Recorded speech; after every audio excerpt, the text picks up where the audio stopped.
Hello everyone. अभी हम eosin GK में फ्रीडम स्ट्रगल का द रिवोल्ट ऑफ 1857 देखेंगे। ये रिवोल्ट ऑफ 1857 का लास्ट पार्ट है। इसमें हम देखेंगे नेचर ऑफ रिवोल्ट और इसका इम्पैक्ट क्या पड़ा। तो नेचर ऑफ रिवोल्ट में जानते हैं हम किन लोगों ने किस हिसाब से इस रिवोल्ट को जज किया या इसका नेचर बताया। तो सैयद अहमद खान और सर जॉन लॉरेंस ने कहा कि एक सिपाही म्यूटिनी थी। तो सिपाही म्यूटिनी का मतलब होता है, सिपाही का मतलब होता है सिपाही, और म्यूटिनी का मतलब होता है act of indiscipline with an army, with in an army. तो इनके अकॉर्डिंग ये सिर्फ एक सिपाही म्यूटिनी थी। फिर बेंजामिन डिसाइल कहते हैं कि ये एक नेशनल राइजिंग थी।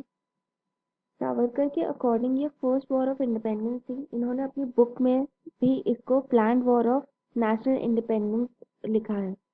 और जो बुक है वो है the Indian war of independence 1857। Jawaharlal Nehru ने कहा है इस वॉर को a feudal outburst led by feudal chief.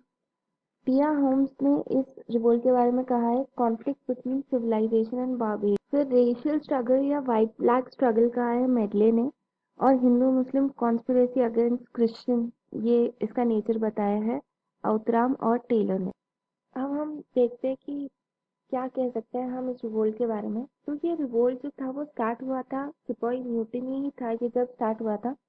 लेकिन जैसे रिवोल्ट आगे बढ़ वैसे वैसे प्रिंसली स्टेट्स और दूसरे जो पीजेंट्स थे या रिलीजियस लीडर्स थे, सिविलियंस थे, सब ने इकट्ठा होना स्टार्ट। फिर जब रिवोल्ट आगे बढ़ता है तो बहुत सारी केसेस ऐसी थी जहाँ पे जो फ्यूडल चीफ थे उन्होंने टेक ओवर किया इस रिवोल्ट को।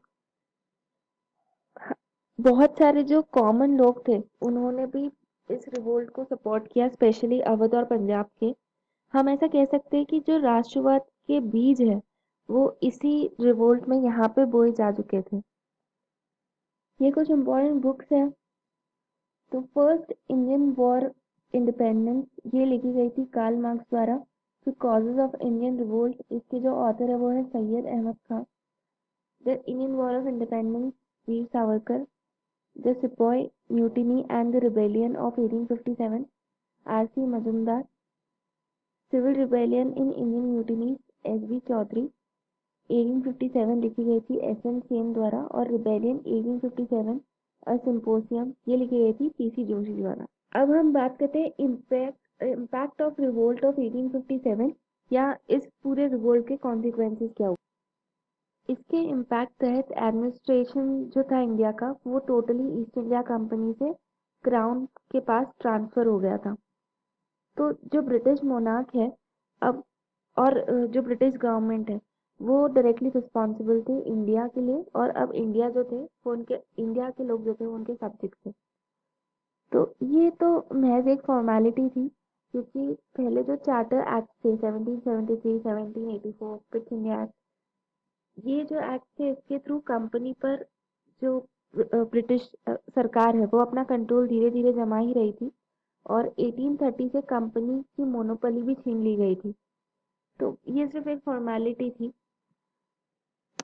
फिर हम देखते हैं गवर्नमेंट ऑफ इंडिया एक्ट 1858।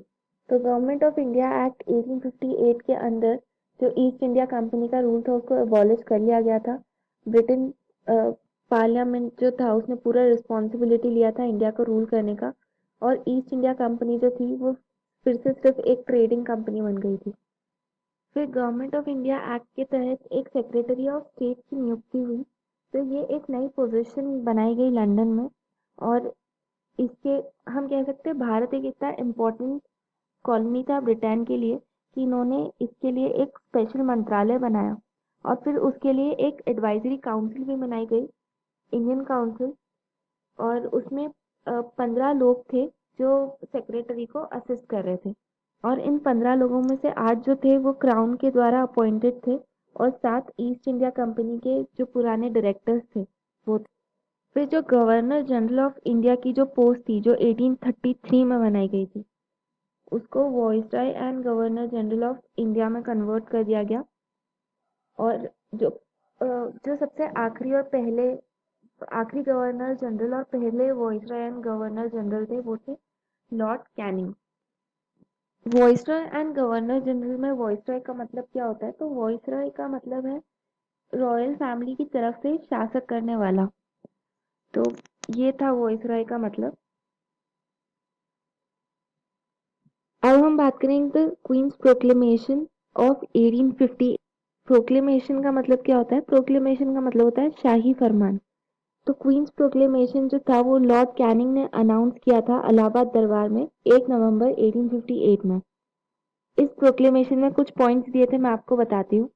तो इसके अकॉर्डिंग अब जो ब्रिटिशर्स थे उनका कोई ऐसा डिजायर नहीं था कि वो और टेरिटोरियल एक्सपेंशन करे, और जो राइट्स हैं नेटिव प्रिंसेस के, उनको उन्होंने बोला कि हम उनको रिस्पेक्ट करेंगे। और इसका मतलब जो डॉक्ट्रिन ऑफ लैप्स जैसे जो रूल्स बनाए थे इन्होंने, इसको कैंसिल कर देंगे, वो सब फॉलो नहीं होंगे। फिर इन्होंने कहा कि हम जो रिलीजियस अफेयर्स है सोसाइटी के उसमें इंटरफेयर नहीं करेंगे। और बहुत अच्छी अच्छी बातें कही गई, जैसे इंडियंस और ब्रिटिश सब्जेक्ट जो रहेंगे उनको इक्वली ट्रीट किया जाएगा, और इक्वल और impartial protection of law for all. फिर जितने भी ऑफिसर्स है एडमिनिस्ट्रेशन में, ये सब इंडियंस के लिए भी ही ओपन रहेंगे। फिर जो 1857 के रिवोल्ट में इन्वॉल्व लोग थे उनको रियायत दी गई। तो जितने लोग थे जिन लोगों ने डायरेक्टली ब्रिटिश सोल्जर्स को मारा था या ऑफिसर्स को मारा था, उनको छोड़ के सब लोगों को जो भी उनका था सब वापस दे दिया। इस कारण बहुत सारे जो फ्यूडल चीफ्स थे अवध और बंगाल के, उनको उनकी पोजीशन फिर से मिल गई। तो ये क्वीन प्रोक्लेमेशन है, ये बहुत मतलब अगले आने वाले 60 सालों तक ये बेसिस रहा ब्रिटिश पॉलिसी का। ये तो एडमिनिस्ट्रेशन में चेंजेस हुए थे। इसके अलावा जितना